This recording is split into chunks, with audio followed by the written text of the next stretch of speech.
You brought up an interesting point about like, is there still potential in the Bitcoin price to go up in the future? And I heard this saying that it's not the Bitcoin price that goes up, it's the dollar that gets devalued. And it's even more so for the other currencies.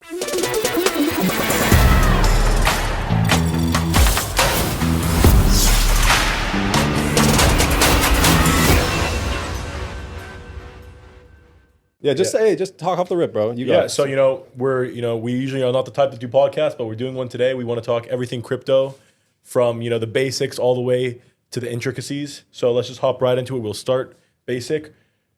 Why stablecoins? What are stablecoins? What problems do they solve that banks can't? So stablecoins are a digital currency that maintains its value one-to-one, particularly with the US dollar in most cases. The largest being USDT Tether, which is the largest stablecoin in the world. And it is a superior layer of financial infrastructure that allows money to move anywhere in the world in a fraction of the time that we use with traditional banks. So if I can just kind of add on that a little bit, I think one of the key points of what stablecoins do is it's about programmability, right? Like you can move money in all these different kinds of ways. I brought this little device over here to kind of show what this kind of looks like. Like this is money, the same way that a card is money, and that you can just hand this over to any other person and that money can then be transferred. It's a very easy way to program newer things. Like a fridge will also soon have stablecoins integrated into it. Every single different item of your house will have this technology soon integrated into it. And so that's what I think will be really, really cool about it. But the most important part about stablecoins is the ecosystem around them, the speed at which you can create a wallet and transfer funds to anyone in the world. It could take less than a minute to create an account.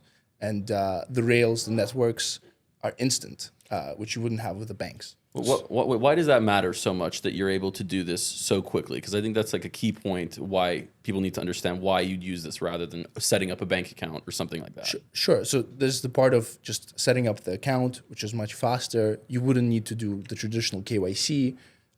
You wouldn't need to do traditional AML. You just set up a wallet and you're ready to go. And then the rails, unlike Swift, which take days and take multiple counterparties to clear, in a case of stablecoins with a blockchain system, they take seconds, depending on the network. So the way that I'm hearing it right now is, when crypto first became a thing, it was a very taboo thing. Like you put some money in it, you lost a lot. But it seems like, you had this financial freedom, but you had this volatility. And it kind of seems like stablecoins solve this issue where it's like, hey, you have the stability and you have the financial freedom. You can send money at a fraction of the cost and a fraction of the speed. Why not use stablecoins? That's what I'm hearing. yeah, absolutely. Like you can be some kid in a rural village in India and you can download one of these crypto wallets, Kem, Coinbase, or Phantom, and you can get a USDT address in 2 minutes like that. And then you can accept $100,000 in a second for no cost. So you're actually getting rid of the middleman, and it's a far superior system to the traditional banks where you actually don't know if your money truly is secure. Yeah. Well, you don't need to get it set up. That's the key point. Is like you don't need to go in somewhere and bring a bunch of paperwork for them to tell you that you can sign up with this, right? Like you can just go in there, receive the money into a wallet, and that's it. You have the money. And think of it as a complementary element to Bitcoin, which is really the fundamental thing that's driving this whole crypto push and movement towards crypto, where if you want to on-ramp or off-ramp off of Bitcoin and create financial services related to Bitcoin, stablecoins allow you to do that super quickly and super seamlessly, unlike fiat, which is incredibly hard to off-ramp and on-ramp onto Bitcoin. 99% of the volume on Bitcoin happens with stablecoins. Yeah. And you guys as a company, right? And just most stablecoin companies, it's really important to mention that they usually are 1-to-1, or is it 1-to-1.2? Yeah, they're 1-to-1. They're actually typically over collateralized. They have even more funds in the reserve. But I think like one of the key points about like the difference between Bitcoin and like stablecoins is Bitcoin was invented as like a privacy layer, right? So that everyone has access to freedom through money that is uncontrollable by any government or institution, and your money is your money. But the deal is with stablecoins is that you can now build all of these new applications on top of it because you have this new method of programming money, right? It's a new branch of the money tree that we didn't have before, right? Yeah, it's been a tsunami of new technologies emerging on top of stablecoins, where we've seen all these applications like Kem, like other ones that are out there, many different kinds.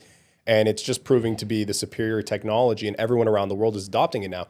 All the businesses that we're dealing with prefer to accept stablecoins.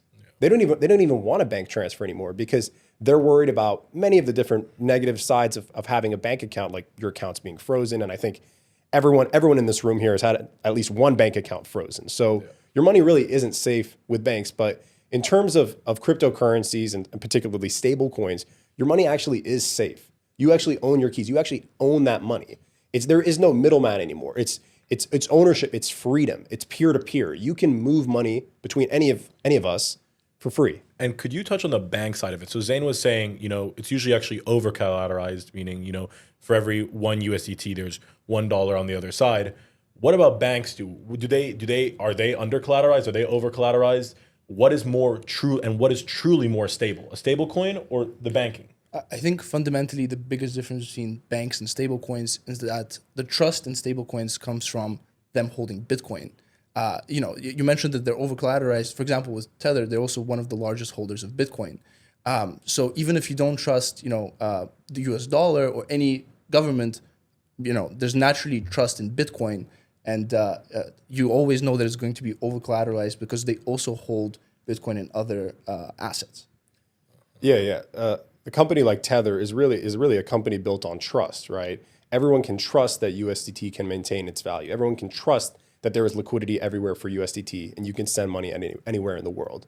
So that's really what's special about USDT and why so many people around the world have adopted it, is that you can trust it, that you can rely on it, that it's peer-to-peer. And it's here to stay, just like Bitcoin. Bitcoin is here to stay. And I think what a lot of people had wrong about Bitcoin, and there's been all this FUD, all this talk online, Bitcoin this, it's used for fraud and so on, are the same people that are wearing masks in 2025. Right? It's no one can take those people seriously. We've been talking about this. I've been in crypto since 2017, and I made some changes along the way in terms of how I adopt crypto personally. But those people that are still talking about it like it's going to leave and the banks are going to get rid of it and there's central bank digital currencies are absolutely wrong. And they're the same people that the European Union's backtracking on it right now. You saw the European finance minister or whatever. She's saying that the European Union is going to launch a euro built on Ethereum. So it's kind of like they've rolled back a lot of the points that they were saying to do kind of like much more of a CBDC currency where they're like monitoring your transactions the way that the banks do. But now it's just going to be much more open and you can see it all on the blockchain, right? Like you can see where money is being sent. And like the whole point, I think that's so cool about it is that you can see a transaction in progress. You can see it being approved by a number of blocks and it's live. Like you're seeing, okay, 1, 2, 3, 4, 5 blocks approving this transaction. Oh, I've already received the money by the time I can even check it again. Whereas a bank, you're like sending it into this black hole and then hoping that it's going to show up in 3 days, but it could bounce. There could be issues with the person that's receiving the money. And if you wait an hour, you might be able to chat with someone. Maybe an hour. Yeah, not even, Exactly. Well, I think interesting you brought up the European Union. What are your thoughts on stablecoins beyond the dollar peg stablecoins kind of coming to life and being launched in Europe and other markets? Do you think they have legs, or do you think there isn't any product market fit and there won't be? I think there's two arguments to this. There's one that's US dollar is king. That will be what everything is programmed in. And I think there's definitely a lot of merit. Almost all of the services that you can access with stablecoins are US dollar stablecoins. But I also think that as these other countries start to add stablecoins in their own ecosystem and you can withdraw it to your bank, it will also make sense for those currencies to be on the blockchain as well. Because then the swap is also done on the blockchain. You don't need to always off-ramp it into a local bank account. Actually, the local bank account actually then just becomes a wallet that you have those currencies in. So we're seeing some interesting stuff come out of China and Hong Kong. With that, I believe they're trying to do a new Hong Kong dollar. Yes, they've just announced regulation, and early next year they'll have the first approved stablecoin issuer in Hong Kong with the Hong Kong dollar. It's interesting who applied for this license. It's actually mostly e-commerce companies like Alibaba, JD.com, and it kind of ties into... Who's the winner? Who's going to take the cake, George? Is it going to be Alipay? Is it going to be WeChat? But I think the underlying message that you're saying is like, even if you're not pro Bitcoin or pro, more volatile things, there's no reason for you not to be in a stable coin. You should treat it just like any other fiat currency. Why not, I think 2025, in terms of what we've seen in terms of Bitcoin price, even though Bitcoin was never about the price, it was always about freedom. But really this year has really proved that this is the end of the fiat monetary regime, right? Everyone's pulling their money out of banks. Everyone's putting their money into Bitcoin. Everyone. I don't think I know a single person in my circle right now that isn't buying Bitcoin, that isn't buying Ethereum. Even the older people. Even the older people. And I was very shocked. I was at actually your relative's house, raised Mimi, and her husband, he was like 97 years old, and I was having a whole conversation with him about this. And he's at 97 years old. This guy's moving all his money into Bitcoin. He was moving $3 million from the Philippines into Bitcoin just so he could have freedom and make sure that money doesn't get taken. You know what it is? I also think he's so old that he understood how money came about. So let's backtrack to that for a second. How money came about. Before you had notes and everything, you had gold. And you'd walk around with all your gold and you don't want to spend it and you don't want to give your coins. And then what ended up happening is people didn't want to carry their gold around all the time. So then one guy sets up a bank and he says, okay, you come give me 10 pieces of gold and I'll give you a little piece of paper saying, oh, this is worth 10 pieces of gold. As more people started accepting that piece of paper, they could all go back to the same guy and collect that. Bitcoin is the same thing. It's like as soon as a bank started over-lending money and started, giving out more paper than gold they had, that's when you can have a potential bank run. With Bitcoin, it's 21 million. That's it. It's the price of freedom. Yeah. That's what you're doing. It's the share of freedom in a way. Yeah, this is the natural order that technology has progressed, and it's the metamorphosis that we've seen in terms of the technology of money, right? Like you had paper money, like you said, coins, gold, and so on, and then you obviously had banks having databases with Visa and MasterCard rails, right? And you had card processing, and now you have just pure peer-to-peer money, right? Bitcoin is peer-to-peer electronic cash. So you've kind of removed the middleman now, and now you're seeing companies that enable so many things on top of Bitcoin, on top of stablecoins, that have just streamlined everything. And it's completely changed the game, especially companies like Kem, like Coinbase, like Binance. Yeah. All these companies are doing really incredible things, and there's so much more to come that we're going to see. And you brought up an interesting point about, is there still potential in the Bitcoin price to go up in the future? And I heard this saying that it's not the Bitcoin price that goes up, it's the dollar that gets devalued. And it's even more so for the other currencies, in other parts of the world. Right. So as long as you believe in inflation growing in the future, which it seems like it will, the Bitcoin price will always keep rising. Yeah. If you believe in inflation, which I think it's proven that inflation does occur over time, then you should just by default believe in Bitcoin. Yeah. And I think the key aspect is just the liquidity that everybody's mentioning. Everybody's mentioning how fast it is, how easy it is. And I think that's the true thing. It's like going back in the day. You would have the note, you just hand it to them, and they accept it. Nowadays, you go to London, places don't even accept cash nowadays. Yeah. And it's like when you get to that stage of everybody accepts Bitcoin or everybody accepts stablecoins, when you bought all your Bitcoin, 5 years ago, even now, you're set. You're set. Yeah, I think even the whole gold thing you were trying to touch on a little bit earlier, like gold was so difficult to move around. You couldn't use it anywhere. You'd have to have this note that you took somewhere, and is that place going to accept that note? XAUT, which we have on our platform, is one of the largest gold tokens in the world. So you can basically send that to any Ethereum wallet and also a Telegram wallet as well, which is supported on Ton. So we'll also have that supported too, where you're basically going to be able to send gold to any Telegram, as if you're sending it as a message to anyone. So what you're saying now is we have a share of gold. Exactly. We have a share of gold without fine Troy ounces. Yeah. So even for the old people that might deny Bitcoin, buy gold. Yeah, exactly. Buy gold on the app. Why do you need to go for Bitcoin? You have gold, you have Bitcoin, you have stablecoins. You have every form of currency. Yeah. There's no reason not to be choosing one of them. Yeah, there's a lot of these online platforms where you can buy gold, Kem being one of them. But I think the superior thing about Kem is that you can buy gold, you can buy Bitcoin, you can own stable coins, right? You can own Ethereum and other assets, of course, that we support. And then you can spend that all on a card where you get 3% Bitcoin cash back. There's not a lot of companies that do that out there. Who wouldn't want to spend and then get their cash back in Bitcoin, where that cash back is going to appreciate in value? That's why would you want dollar cost average. Yeah. Why would you want 3% in dollars when it's just not going to do well? And it's held in a bank where FDIC, $250,000 insured. What if you have more than $250,000? Who's guaranteeing that money? Speaking of percentages, you mentioned 3% cash back, right? We know we are also providing 5.5% on interest, right? Yeah. For a stable coin. right? So if that is the case, why do people go to the banks for interest? Why not just go to stablecoins for interest if you're already getting more interest than the bank? I think that's eventually what will replace the banks is that, stablecoin issuers and Web3 companies are paying higher interest than the banks. That's crazy. They have like no upside on the bank now. Maybe the only thing that I can think of is loan, but it's Well, the only issue that people had before, I feel like there was belief in Bitcoin for a long time, but it's kind of the ease of use of your funds, of what you make on that Bitcoin, on that interest. But now with services like Kem, where you can spend money with a card, you can, buy other services directly on chain. There's absolutely no reason to hold money in the bank. You never have to take money out to spend it. Yeah, if anything, it's more expensive to bring it back to your bank account in a bank transfer, and then you can spend it on your bank's card that has all kinds of other problems.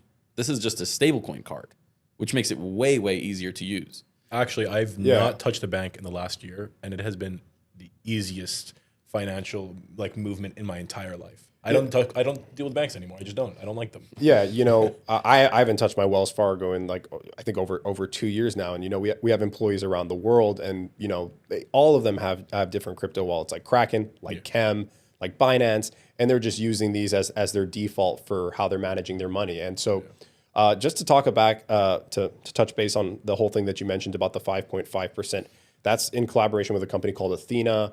I want to pass it to Zane to talk a little bit about that, but that's something really interesting. Yeah, no. So basically, what it is Athena it's called a yield-bearing stablecoin. So what they do is they distribute the yield through something called DeFi, which is decentralized finance, where they're able to give you a much superior yield than any bank would ever give you. So just by doing it on chain and by having this, law of perfect competition where you have a free market where anyone can, buy or then sell this token, it just being a US dollar denominated token allows you to earn that 5.5% yield, right? So it's kind of like there's two types of stable coins. There's the ones that are the easiest to transact in and they have the fastest transactions, and that's USDT and will always be USDT. And then there's ones that, earn you a yield, and there's quite a lot of services popping up, with Athena being the biggest one. So I have a question for you guys. What do you guys figure in terms of just yielding interest off a stable coin versus staking a coin like Solana? What are the pros and cons of both? Staking can make you some money, and it's definitely a good thing to do. I think the Ethereum staking rates are pretty low right now. They're at 2.5%. Solana's high. Solana's pretty good. Sky high. I've staked all my Solana. Solana's doing it at 8%, but that's on them capitalizing on this huge growth, which I think they're going to have, right? That's a whole other debate, Solana versus Ethereum. Solana's awesome, and they're launching a ton of products. They've just launched X stocks. They have a lot of really cool things coming out that they're tokenizing, which I think we're going to see a tremendous amount of future growth for Solana. So that's why we support Solana on Kem, and we're definitely happy to be working with them. So that's something we're very excited about. Speaking of tokenizing, I know we're planning on launching tokenized stocks on the app soon. So what do you guys what's the whole process with that? What made you think of that initially? Why just not offer a normal stock trading? Why do you have to do it tokenized? So this is a super exciting product we're about to launch together with Denari.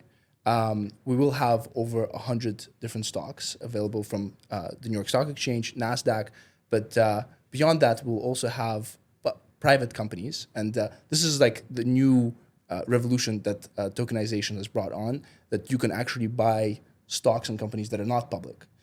So we'll have things like OpenAI, Anduril, a few other SpaceX, yeah. No, this is something really interesting that I think we're seeing change now, is that now anyone who has a business, you can just publicly make your stock available and you can start raising money. So this is now removing all the limitations on any business that wants to start raising capital externally, that they can have these tokens. And if people believe in your company, they can start buying your stock. Who said you have to go through the SEC and get your stock publicly listed and go through this incredibly difficult process where now you just have a tokenized asset? Hey, anyone who has a crypto wallet can now buy your stock. That's what we're doing. That's what we're about. I think that perfectly segues into a topic that just is kind of really new in the news, which was Layer 0 is basically trying to acquire Stargate, which are two they work together. They're pretty much the same thing, right? But they both each have their own tokens. There's the 0 token, and then there's the Stargate token. And Layer 0 had put in this offer a while ago to go and buy the token. And then at the last minute, you had this wormhole Foundation, which is another bridging company, basically trying, do a hostile takeover, buy a token. Like they didn't even need to do it, in the normal boardroom way that you'd expect it to happen. So other than companies that aren't publicly traded yet, is there any benefit to dealing with tokenized stocks that are companies that are already on like the S&P 500? Absolutely. So I think one of the major benefits of tokenized stocks, one is that it's 24/7, right? So you can buy that stock any hour of the night. Okay. Yeah, easy trading. And I think number two, which is really, really exciting, is the transfer of ownership. I remember, my grandmother wanted to pass us Wells Fargo stock. She had bought all this Wells Fargo stock. And the process of transferring that stock to us was incredibly difficult. So now, because of tokenized stocks, I can just give you that stock. If your mom wants to pass you this stock, or it's you just a want, wallet. or exactly, or if you want to give this to someone, now the transferability is peer to peer. The middleman has just been entirely cut out of everything. Everything is becoming tokenized, and it's here to stay. And everyone's realized it now. And if people don't get in this now, you're getting late to the game. I think obviously it's never too late to get into the game of crypto. But I think now, as it's really, truly become a reality, and no one can deny it at this point, really, no one can deny it at this point, you just have to accept it. So we're very excited. It's peer-to-peer. So at the end of the day, like if you're sending it to another person, as long as you can convince the other person on the other end to accept crypto, which most people do, right? Most people have some kind of wallet that they've got. In most situations, you could just be like, oh, okay, I'll just send you some USDT on ETH. I'll just send you some USDT on Tron. No biggie. Like, go ahead, Yeah, I think just to also mention as well regarding Tron. So we do have a partnership with Tron. Tron subsidizes gas on our platform, so we have free Tron transfers. Let me say that one more time. We have free Tron transfers worldwide. So I know my Race. You're a big fan of Tron, and you use Tron to send money around the world for free. Can you tell me a little bit about how you like that? Ever since. Well, they had issues in Kuwait with the whole banking system. I didn't get my biometrics done. And next thing you know, they froze my bank accounts. I wasn't able to take any money out. I had to go there. They waited in line for maybe 20 minutes, finally get in, talk. They gave me a card, and the card didn't even work. After all that, the card didn't even work. You took it to the ATM, and it's like, beep, beep, beep, beep, beep. It was like OTP. I'm like, I don't even know what number I initially had. So after that, I moved all my money out, and I actually, a lot of it's in Kem. And for me, that I go to school in London, I live in Kuwait, and I go to LA for vacation. I have friends from all over the world since we all went to boarding school together. It's like I don't want to have to deal with any bank that's going to take a huge fee and it's waiting for 3 days for the money to arrive. I want to make sure I send it then. And, I think there's also a level of trust when something happens so fast. When you send, let's say, $10,000 to your friend in another country, you're waiting for 3 days. You're like, oh, has it arrived? Has it arrived? Has something happened to it? Has it got blocked? But when it happens on an instant, on the blockchain. On the blockchain, you're, oh, I got it. Yeah. There's no worry. There's no tension. I remember when I paid for my flat in London for the whole year, it took like 3 days to arrive, and I was so worried. I'm like, oh my God, did I send it to the wrong address? Did I do this? Did I do that? Yeah, and you send it for free with USDT on Tron, right? Yeah, for free. Yeah, completely for free. Yeah. I would just add that the reason why Tron has so much volume right now is really because I think they go into the grassroots level in emerging markets, and that's super important. You have to have local infrastructure. Like, for example, they're working with us, they're working with Kem to educate the Middle East on crypto. We're creating a lot of content in Arabic together with them. And I think that's really powerful. That's what brings people on chain. What did you think made them so successful in the first place, you think? Like, why were they so much more successful than, say, like another chain? Like, Ethereum did great. Yeah, I think there was a multitude of reasons, but I think particularly like Justin Sun and the visionary that he is, he was just able to pioneer this whole thing and amass an incredible amount of volume of USDT on Tron. And now it's the most distributed network of that stablecoin. I would just add to say that a lot of the Chinese founders, like Justin Sun, they were the first to experience the issue with inability to move money cross-border. Like even Binance and Tron, they both received their initial volume from people moving money out of the mainland China. And then they realized that, they can scale this globally, because globally there's issues with access and being able to move money cross-border, like between like Africa and China, for example, the Middle East. And they were just like early on the trend. They knew that there was this issue, kind of similar to our story as well, where, we've seen there's a lot of blockers in the Gulf, in the traditional finance, and we just realized that we need to go on chain, fully move there, and we'd get a lot of more volume from that. Yeah, I think you're absolutely right. And I think another thing is that Tron loves to collaborate with different companies in this space, and they're always promoting that. And particularly in our case, right, with the gas subsidies, I was able to send 200 grand to Singapore for free. That's incredible in a period of time like that. That's something that's incredible that has never been able to have been done before. And Tron is allowing that to happen and facilitating that on our platform. So that's why we love Tron. We're so grateful to work with them. And there's going to be so much more collaboration in the future with Tron. I'm always so scared of sending a huge amount of money to an address like that, to be honest. Just because you have to triple check, quadruple check. But in reality, it's the best way to do it when you have a certain set of digits at the front, a certain set of digits at the back. Like, compare that to like an IBAN number that like you don't know if maybe the name you're going to get wrong or the address or something like that. Like, Well, the IBAN isn't really a problem. It's the rest of the details they ask you to fill out when you try to send SWIFT. I don't remember the last time I sent SWIFT without having to like attach a file related to proof of funds or proof of address. It's ridiculous. Oh, yeah. The amount of documentation that is required to set up a bank account is stupid, right? One of my boys in India who, wanted to get a bank account for his e-commerce business, he couldn't do that because they required all these crazy documents. So he wasn't able to even set up an account after trying for weeks. And I was like, man, just create a USDT wallet. Why haven't you done it yet? And he was like, oh, I don't know. And I'm like, dude, download Kem, download Coinbase, download whatever you want to download, get your USDT QR code, get your address, and you can accept $100,000 like that. It's easy. So you're talking about your friend who's like, oh, I didn't know. Should I have downloaded it? What do you think are the biggest misconceptions about regulation and trust within the crypto space? What do you think are the biggest? I think people always think it's scammy. They think like, oh, like why would I need to have my transactions private, or why would I, need to do it with this other way? Because I think that's just like they're being uninformed. They just don't know necessarily why you'd use this kind of thing, or they haven't interacted with it as much, or they haven't been educated on it. But I think once you've used it for the first time, you're set. That's it. Yeah, and I think just start listening to business owners. I don't think I can find right now a single successful business owner that hasn't accepted crypto, that hasn't accepted stablecoins, or that hasn't accepted Bitcoin. Like, really, just listen to any business podcast, listen to any successful entrepreneur in the world right now. There you go. They're accepting for flights. Yeah, Emirates Airlines is accepting Bitcoin for flights. That's incredible. Yeah, just to touch on why not only is USDT a trust company, but that it's a freedom company, is it's essentially leveled the playing field around the world for people to create financial freedom for themselves. You can be from anywhere in the world now, and there is no longer that discrimination where you cannot achieve, where you cannot accumulate wealth with no matter what business you create. So you have people all over the world creating these different types of businesses, accepting money in a stable digital currency that they can now swap and send around the world, and they truly own it. There's no more middleman. They own that money. So it's now leveling the playing field for everyone, and it's actually complete fairness. And the reason why, the banks are upset about it is because it takes their money away.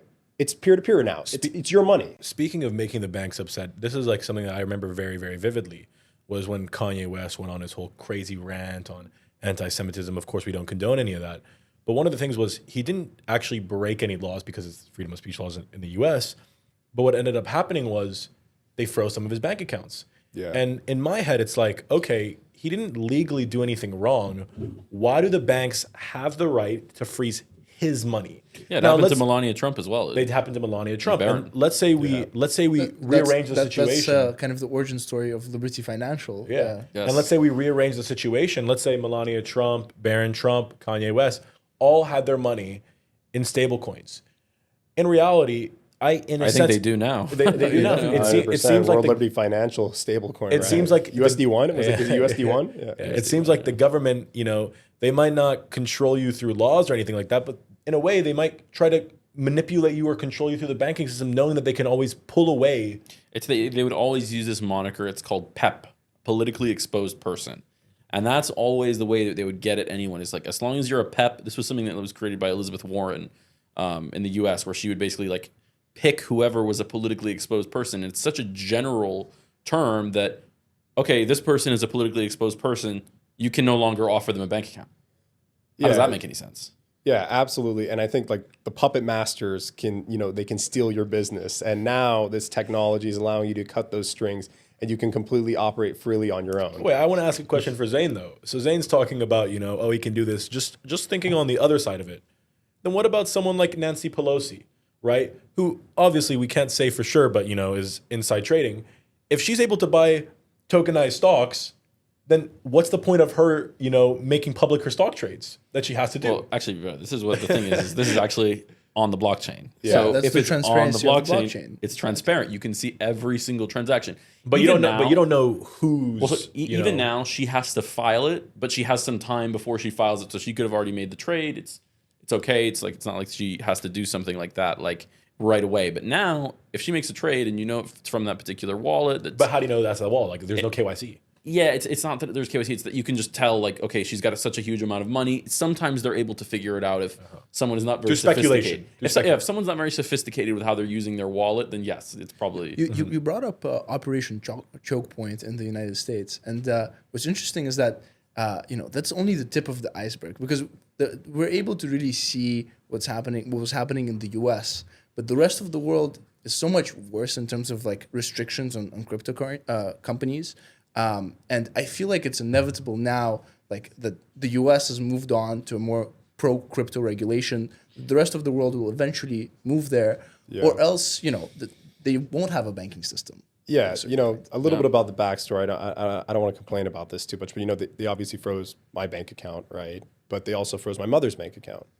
And at that moment, I swore, never to use banks again. It's like that someone who's doing nothing wrong, but for whatever reason, these banks can feel like they can just freeze your account. I think it's unjust, it's unfair, and it's not freedom. I think financial freedom is a right. It's not a privilege. Everyone should be able to do it. And it's like, how is, government and finance, interlinked of how they can try and control you? That shouldn't be the case. They should be independent of each other. That's what Satoshi Nakamoto was trying to get at with the Bitcoin white paper, is to rewrite the rules that you build all of this stuff on. Like, right? Don't have the rules that everyone else had been on before, which is you can go after anyone for a million different reasons. Rather, you can't go after anyone for any reason. You brought up bank accounts being frozen, but there's the whole other side of this, which is people aren't able to get a bank account in the first place. And I know that you guys have a couple personal stories in Kuwait of people unable to get bank accounts and then getting their first card with Kem. Could you talk a little more about that? It's like there's so many stories where it's like there would be people and they would go to the hospital and they couldn't pay unless they had like a local card. And they would literally be going around begging to different people, can you just pay this 1KD, 2KD for this medical bill? I'll give it to you in cash, but can you just pay with a card? Yeah. And those people were not allowed to set up bank accounts. They weren't even because they were just closed off from the front door. They said, you don't have this, you don't have that. Sorry, you can't do it. And honestly, I think it was a lot more racist underneath as to why they didn't allow them to do it. They just were discriminating against them because they were Indian or Filipino. Yeah, they just don't consider them valuable customers. And one of our employees, God bless her soul, went to 5 different banks before she was able to get a bank account, which is crazy. I don't understand why a bank doesn't want to give you an account or for whatever reason. And I think they've had this regulatory capture where you have this banking cabal that has these sick reasons for why they want to withdraw accounts from people, why they don't want to bank people. And I think it's just becoming obsolete. And I think everyone's realized it at this point. And now we're seeing it. And companies such as ourselves, like Kem, support that change, and we're supporting people in this new era of money. But I would just add that I wouldn't say that every bank, by definition, has bad intentions. That's not the case. It's just outdated infrastructure. But the really big problem of why they can't serve those customers, with lower spending abilities, with lower salaries, is that they're just very inefficient in terms of how they're run. I'll give you a statistic. An average U.S. or U.K. bank revenue per employee is around $500,000. Now, Tether's latest report stated that their revenue per employee is over $80 million. Wow. And they're just so much more capital efficient, where even if there's a customer who makes $150 per month, they can still onboard them because they would be able to run at a profit or at least at break even, because they just don't have a bloated team, a bloated balance sheet. They're going to just crumble under their own pressure. This is what Paolo said, and I think he's totally right. You can't have an organization of 10,000 people and say, oh, this is what's going to run much more efficiently than a lean team of 200 that can just get anything done. That No they need to wonder get done. these banks try, always bashing crypto when, they're the ones that are going to have to, pay the price of it. It's like they're the ones manipulating the civilians, trying to make it seem as such a taboo thing. It is the best thing that has happened in a while. So The best thing that's happened to money in the last 100 years. But some banks are becoming kind of a hybrid now. Yeah. There's a good example of a bank that we're working with now, Singapore Gulf Bank. They kind of have, they're both a crypto custodial, but they're also a bank, and they offer service to both Web3 companies and traditional companies to get onto the crypto layer. I think there's still work to be done in terms of on-ramping people onto stablecoins, right? So that's where you have these, traditional but modern banks that are adopting crypto that are helping people get on stablecoins, and they have kind of like a hybrid model, which I think is really good. But I think we're kind of coming close to the time limit here. But just last thing I want to touch on, last point real quick, just to talk a little bit about USDT and them backing us. So for those who don't know, as we just discussed, USDT, the largest stablecoin in the world, is an investor in us, Kem. So let's talk a little bit about that real quick. Yeah, so they originally backed us, I think, for us to make sure we could get these local Middle Eastern markets, because they saw that this is a key emerging market for them. The Gulf has a huge amount of money that's being sent to India and these kinds of things. But I think what we've done is we've kind of evolved a little bit even more, and we've kind of coined this new term, stablecoin superbank. And so what does that actually mean, right? That's building a bank, but making it 10 times better than anything that you would have had in the traditional banking system, on this new layer of everything being tokenized, whether that's stocks, perpetuals, savings accounts. Everything in that regard can be done much better on chain. So if we do that, you really don't need to build on the old infrastructure. In fact, the old infrastructure is probably going to get thrown away, and most of those lines of code are going to get deleted, right? So I think that's a very important thing that you mentioned, because like Elon Musk said, you should always be adding things just as much as you're taking away. exactly, you got to delete. You got to delete. And I think that's the problem why maybe the Middle East is a little bit behind. It's like they don't want to delete anything, but they're just trying to add. And when they're adding, but not also taking away at the same time, you're kind of caught in this like weird, standoff or stagnant position. Yeah, absolutely. No, you have to be continuously deleting if you're continuously adding things as well. But yeah, just to come back to the Tether thing, I know, George, you wanted to say something. Yeah, I would just say that Tether has a very clear strategy of how they approach increasing usage of on-chain, of USDT, of just having investments in different regions, and really coming from a grassroots kind of perspective of on-the-ground teams.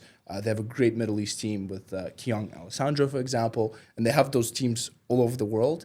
And with Kem, we're really kind of a B2C extension, a consumer extension, where USDT is the engine, and then we just build kind of a banking experience around it.